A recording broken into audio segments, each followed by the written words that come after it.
Late Thursday evening, the Biden administration announced it was instituting a new COVID policy. Every federal government employee will be asked to attest to their vaccination status. Anyone who does not attest or is not vaccinated will be required to mask no matter where they work, test 1 or 2 times a week to see if they've acquired COVID, socially distance, and generally will not be allowed to travel for work. Likewise, today, I'm directing my administration to take steps to apply similar standards to all federal contractors. Wow. There's the mandate. Joining me now to talk about this and more, Congressman Matt Rosendale of Montana. Congressman, welcome to the program. Thanks for having me on, Tony. Well, you heard the president there. That sure sounds like a mandate to me. That is a mandate, and we have been pushing for the last 6 months to try to eliminate mandates just such as this so that people aren't treated as outcasts. And at that time, we were just worried about travel passports and things of that nature. And now President Biden has pushed it even further so that you're going to be talking about putting a wedge between workers and employees, and you're going to have to attest to whether you had taken a vaccination or not. This is well beyond draconian practices. This is Orwellian. This is really strange things. And whatever happened to the privacy that we were guaranteed under HIPAA laws to be able to make your medical information, kept private between you and your doctor? This is stunning. You know, I just think the Biden administration, the federal government under the Democratic control, is just going about this absolutely the wrong way. First off, and I've talked about this repeatedly on the program, but never any discussion of natural immunity. Those millions of Americans that have already had the COVID virus have natural resistance to it. They have natural immunity. They're part of building the herd immunity, but that's not taken into account. And there's this heavy-handed approach from government, which, in my view, I think this is what this is going to. And I'm not against the vaccine, by the way. I'm not against the vaccine. I think every American should have a right to choose what they're going to do, if based upon their own personal health situation. But what this is going to do is probably lead to more people getting seriously ill because they probably should get the vaccine, but they're not going to because of this heavy-handed approach of the government.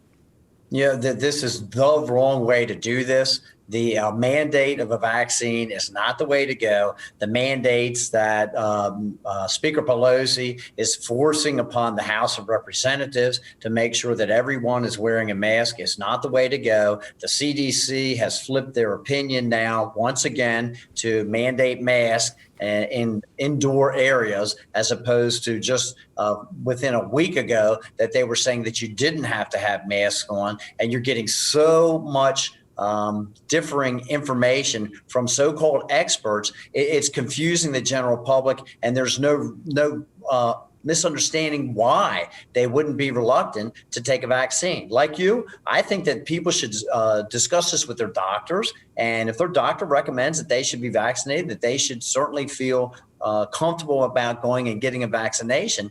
But it should not be up to the president or your employer as to whether you get that vaccine or not. Again, this should be something that you discuss with your doctor and you make the determination. I supported making sure that we made proper investments in the Veterans Affairs community so that all our veterans that chose to be vaccinated had access to that. So again, access is very important, but mandates is a totally different thing. And then to attest to whether you had the vaccination or not.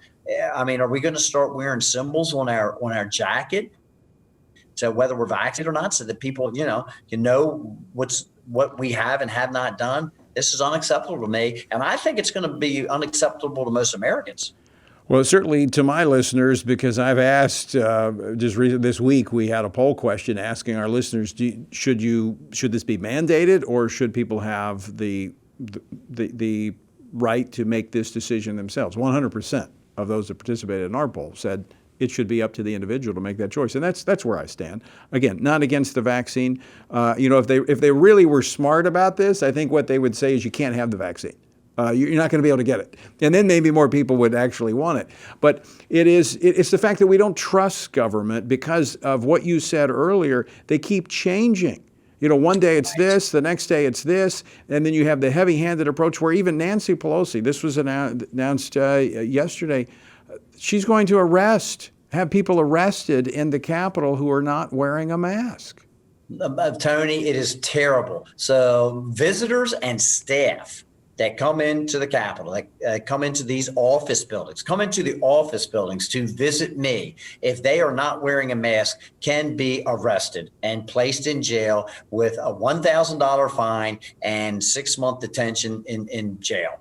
That is crazy. Again, this is not America when you start mandating that. And the strange thing is that if you go just to the Senate side of the Capitol, there's no mask mandate. So apparently there's some invisible barrier that falls somewhere around the rotunda that splits the House and the Senate, that on the Senate side, this is not contagious and not a problem. And yet on the House side, we have to worry about COVID.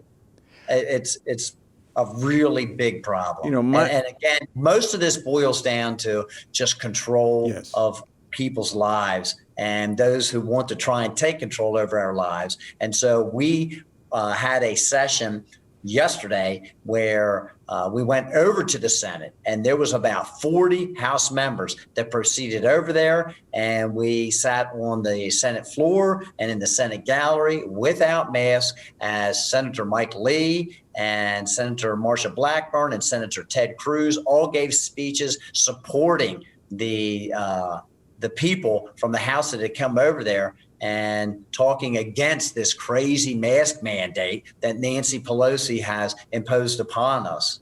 Well, I applaud the members who are pushing back against Nancy Pelosi because they're doing so because they say, look, this is about our constituents. This is about the conditioning that is taking place. And I agree 100%. My concern here is this is the conditioning that is taking place by an overreaching federal government. But the question, Congressman, that our listeners have, what can we do about this?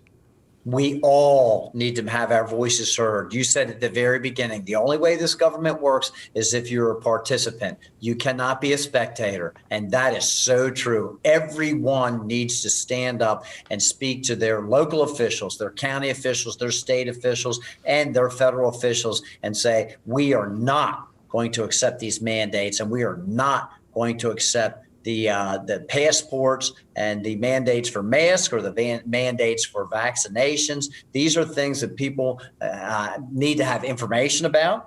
And once we educate the population, they should be able to make decisions for themselves and their family about the way they want to conduct their lives.